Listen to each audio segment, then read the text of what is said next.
Do you want to fix stuff like this with little stress? Then you're going to want to 3D print these restorations. This is the final result. Let me show you how I got there. So the first tip is you want to go ahead and make your shade before the teeth get dehydrated so you have a more accurate shade. Then you're going to want to create an aesthetic bevel on the facial. This bevel is usually 4 to 5 millimeters long. In addition to that, it is usually undulating and wavy in shape, not a straight line. Then on the lingual, you're going to create a 45-degree bevel to maximize the enamel rod surface area exposure for that beautiful enamel bonding that you're going to get back there. Now, you want to go over everything that you touched with a coarse diamond with a fine diamond. It is a misconception that rough enamel bonds better. You want to go ahead and smooth and get everything beautifully prepped with a fine diamond after you hit it with the coarse diamond. Now, when we go ahead and take a look at this, this is before and this is after the prep.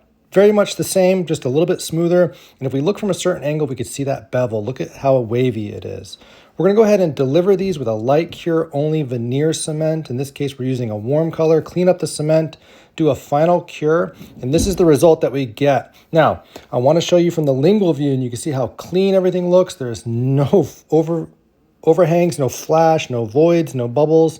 And this is what we could get with 3D printing in the modern era. We used the Midas printer from SprintRay with HT ceramic resin.